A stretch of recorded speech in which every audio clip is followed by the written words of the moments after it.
بسم اللہ والصلاة والسلام علی رسول اللہ اما بعد۔ یہ آیت نمبر ہے 160 اور 161۔ اعوذ باللہ من الشیطان الرجیم، بسم اللہ الرحمن الرحیم۔ ان ینصرکم اللہ، اگر اللہ تمہاری مدد کرے، فلا غالب لکم، تو پھر کون ہے جو تم پر غلبہ پا سکے۔ وَإِن يَخْذُلْكُمْ، اور اگر اللہ اپنی مدد نہ کرے، اللہ تمہیں رسوا کرنا چاہے، فَمَنْ ذَا الَّذِي يَنْصُرُكُم مِّن بَعْدِهِ، تو اللہ کی مدد کے بعد، یعنی اگر اللہ مدد نہ کرے تو اس کے بعد کون ہے جو تمہاری مدد کرے گا۔ وَعَلَى اللَّهِ فَلْيَتَوَكَّلِ الْمُؤْمِنُونَ، اور اللہ پر ایمان لانے والے بھروسہ کرتے ہیں۔ وَمَا كَانَ لِنَبِيٍّ أَن يَغُلَّ، کسی نبی کے لیے یہ لائق نہیں ہے کہ وہ خیانت کرے۔ وَمَن يَغْلُلْ، جو بھی خیانت کرے گا، یأتی بما غل یوم القیامہ، اپنی اس خیانت کو کل قیامت کے دن لائے گا۔ ثم توفی کل نفس ما کسبت، پھر ہر جان کو پورا پورا بدل دیا جائے گا جو اس نے کمایا۔ وہم لا یظلمون، اور ان پر ظلم نہیں کیا جائے گا۔ اللہ رب العزت نے فرمایا ہے کہ اگر اللہ کسی کی مدد کرے، دنیا کی کوئی طاقت اسے مغلوب نہیں کر سکتی، اس پر غلبہ نہیں پا سکتی۔ اور اگر اللہ کی طرف سے مدد نہ آئے، دنیا کی کوئی طاقت مدد نہیں کر سکتی۔ یہ ایک عام سادہ سا اصول ہے۔ اب سوال یہ ہے کہ اللہ مدد کب کرتا ہے؟ اللہ سے مدد مانگنی چاہیے۔ نمبر 2، جب آپ کسی کی مدد کرتے ہیں، واللہ فی عون العبد ما کان العبد فی عون اخیہ، جب آپ کسی مسلمان بھائی کی مدد کرتے ہیں تو اللہ آپ کی مدد کرتا ہے۔ جب آپ کسی کی مدد کریں گے، اللہ آپ کی مدد کرے گا۔ نبی علیہ الصلوۃ والسلام کی ایک حدیث ہے، فرمایا امشی مع اخین فی حاجۃ احب الی من ان اعتکف فی ھذا المسجد شہرا۔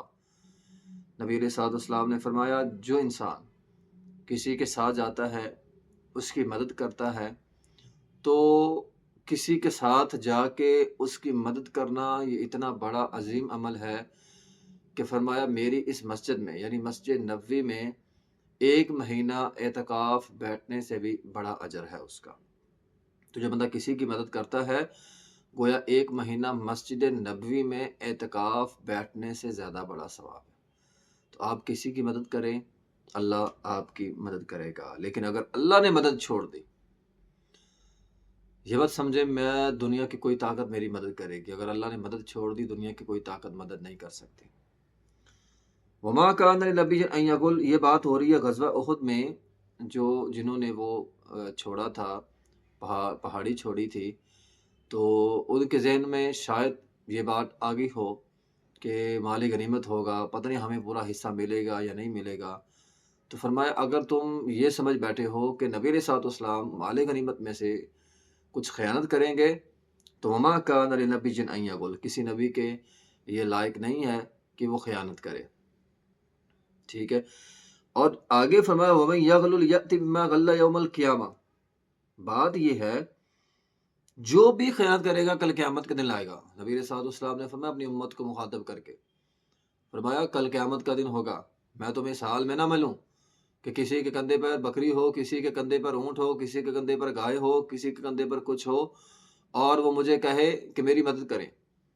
میں کسی ایسے انسان کی مدد نہیں کر سکتا جو خائن ہو، یعنی جس نے اونٹ چرایا ہے اس اونٹ کو اپنے کندھے کے اوپر لاد کر آئے گا، جس نے بکری کسی کی چرائی ہے بکری اٹھا لائے گا، جس نے جو کسی کا چرایا ہے یا جس چیز کی خیانت کی ہے وہ خیانت زدہ چیز کو اپنے کندھے پر اٹھا کے لائے گا اور یہ کہے گا اللہ کے رسول صلی اللہ علیہ وسلم میری مدد کریں، یعنی میرے لیے دعا کریں۔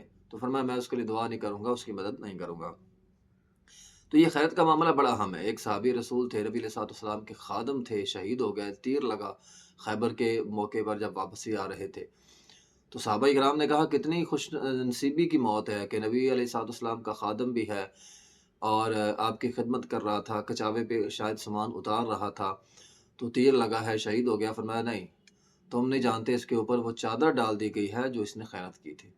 تو اگر ایک نبی علیہ الصلوۃ والسلام کے خادم کو جو چادر اس نے چرائی تھی وہ معاف نہیں ہے، تو پھر ہمیں کیسے اس سے معافی ہو سکتی ہے؟ تو یہ ایک بڑا سنگین معاملہ ہے، بڑا اہم معاملہ ہے۔ کوئی بھی چیز چرانا، خیانت کرنا، مالی خیانت کرنا یا کسی بھی لحاظ سے کوئی چیز کسی کی آپ کے پاس ہے، وقت ہے، مال ہے، کوئی امانت ہے، آپ اس میں سے خیانت کرتے ہیں تو یقیناً یہ ایک بہت بڑا جو ہے وہ جرم ہے، ہمیں اس جرم سے بچنا ہے۔ تو فرمایا ثم توفیٰ کل نفس ما کسبت، اللہ ہر کسی کو جو بھی خائن ہوگا، خیانت کرنے والا ہوگا، اللہ اس کو پورا پورا بدلہ دے گا، اللہ اس کو معافی نہیں دے گا۔ تو یہ ایک بڑا ہی سنگین جرم ہے، کبیرہ گناہ ہے، اس لیے خیانت سے ہمیں بچنا چاہیے۔ وآخر دعوانا الحمدللہ رب العالمین۔